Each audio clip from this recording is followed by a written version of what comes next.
Fridays at this time, the first and third Fridays of the month, we get Riveting Radio Real Estate with Don Pannell. Good morning. Good morning, Jeff. How are you? I am great. Good to see you. And September is on the way. And, well, how have things been doing around here? Hard to believe it's September already. It is hard to believe It that. is amazing. So I thought I have my monthly statistics form that I thought I would bring by because it's kind of interesting, for what it's worth. Uh-huh. Last month we had 23 newly listed properties, but we still only have 0.8 months of inventory available. Wow. So less than a month. And they always say that anything under 3 months is a seller's market. So we're well under that. So still a good time for sellers to list their properties. So how many listings in a month would we need for it to flip that? Triple that? Triple that probably, yeah. Wow. Yeah, so that's quite a lot. So and I thought it was kind of interesting the prices of those 23 listings, and that's actually down in number of listings from the previous month, so down by 8%. So the highest listing was $875,000. The lowest listing was $39,900.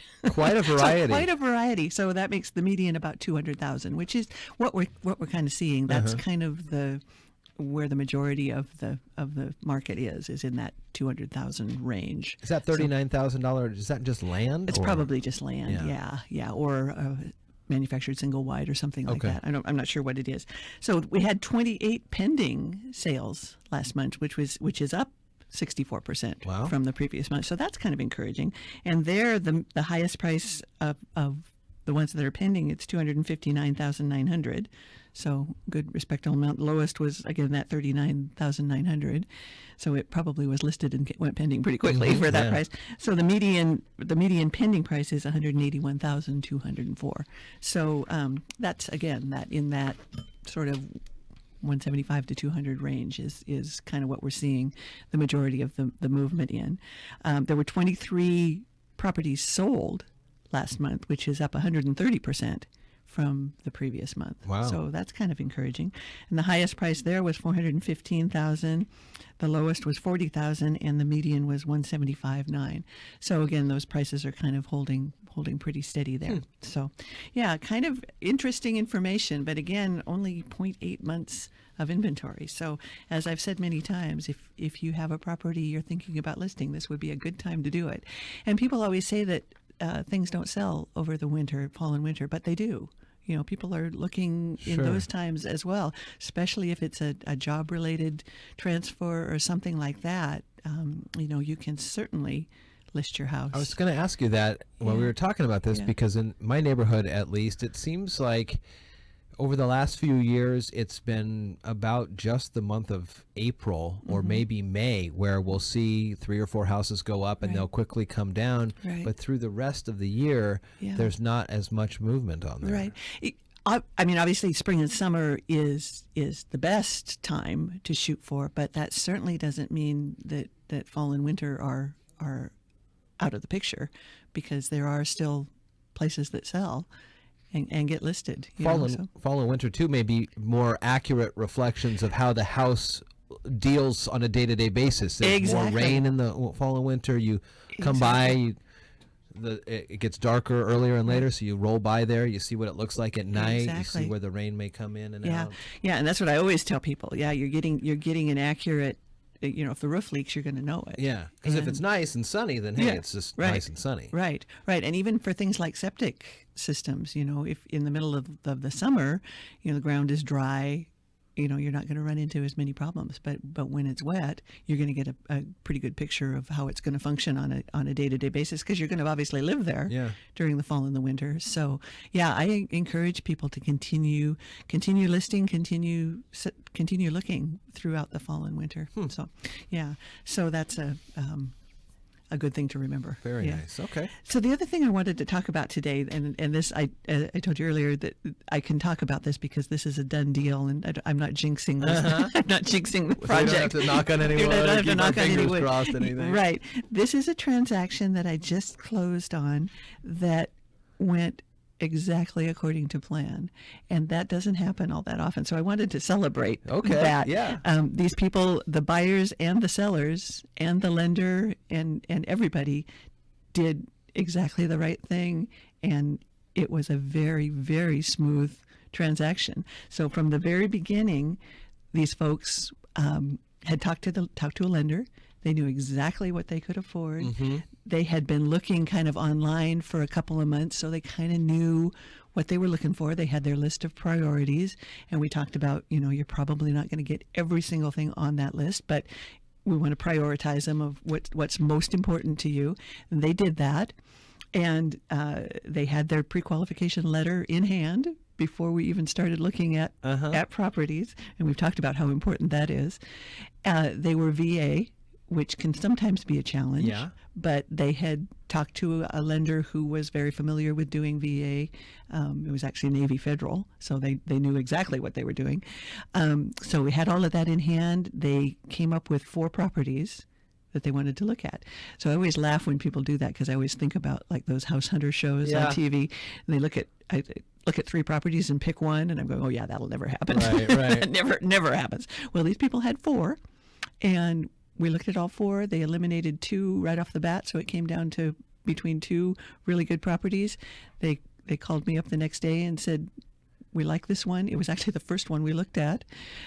So we made an offer right then. So they scratched 2 off the bat, and then 2 were still hanging out there. Yeah. What kind of, or did they ask you for any advice on between the 2 homes? They did a little bit, but mainly it was, how you can just know when you walk into a place whether it's a good fit for you or not, and they did. They knew that that's exactly the area they wanted to be in. They wanted some property that's had over an acre of land. It was perfect. Nice. It was perfect. So and it hadn't been on the market very long, so we talked about the need to go in at full price, and they did that.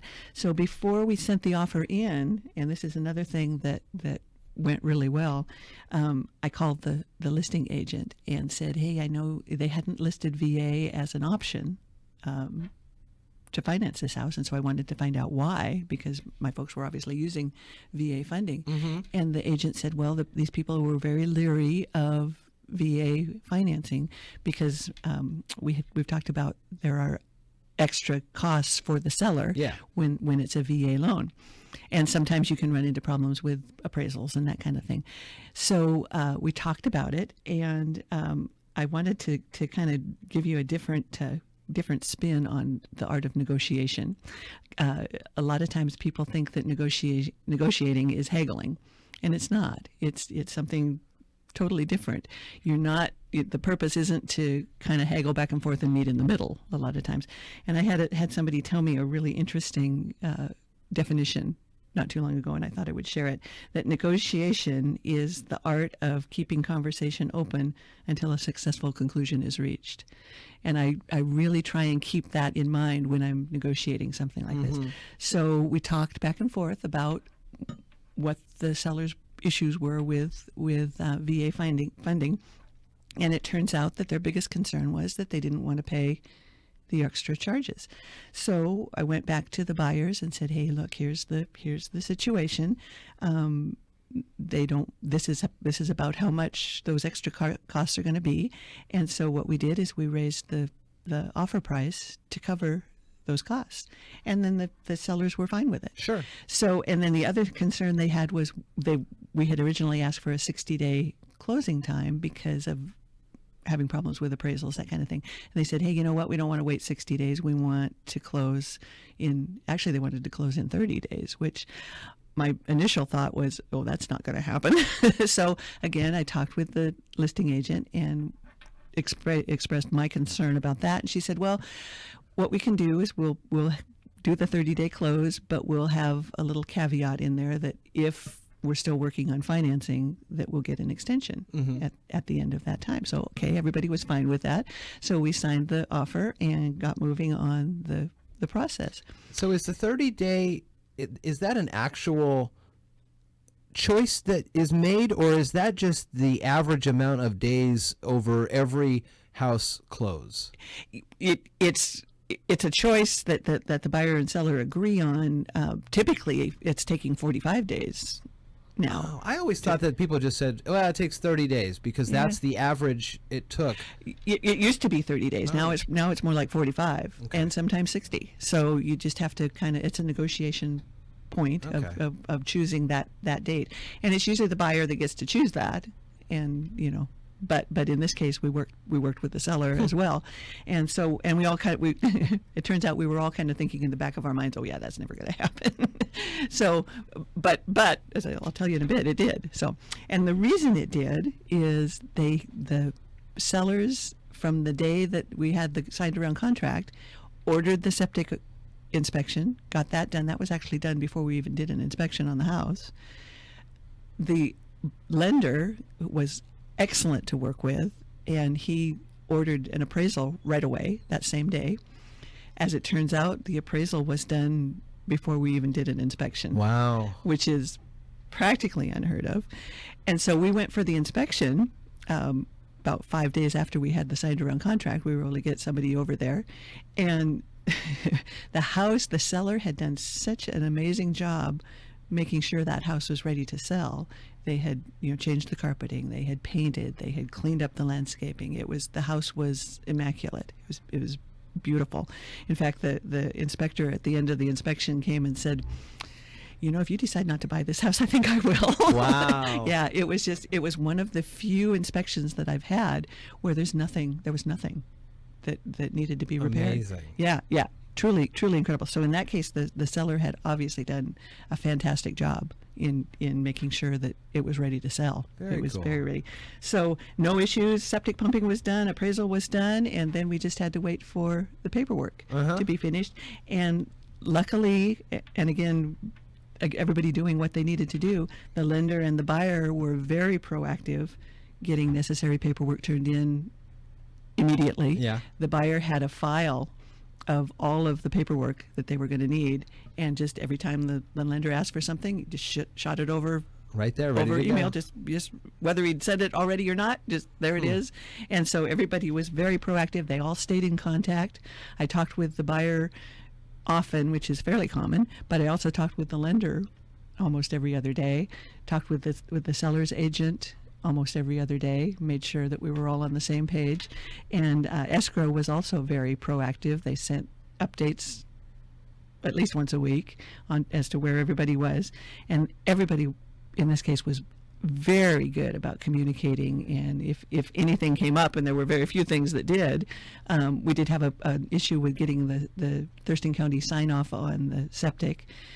So the listing agent was very good about making sure we got that, making sure we had all the as-built we needed, all of the paperwork we needed. The seller had made a file of all of the paperwork for all of the stove and the refrigerator and the generator and all this kind of stuff. Had a file in a cabinet in the house ready that to was go. right there, ready to go. All timelines were met. And so, much to everybody's surprise, we were able to close this deal within 30 days. Jeez. And it was phenomenal. That's awesome. And everybody was happy, and no drama. It was just very, very nice. And so I wanted to celebrate that does happen. That does happen, and you too then can have a great experience. And John L. Scott, Don Pannell, good way to do it. How do they get in touch with you, Don? They can call me at 360-490-4493, or the very best thing to do is to come in and see me. I would love to sit down and talk with you, and we can go over some of these ideas about why this worked so well, and maybe yours can work just as well and just as smoothly. So they can come and see me on the corner of 3rd and Railroad at the John L. Scott office. Like I always tell people, if I'm not there, they'll know where I am.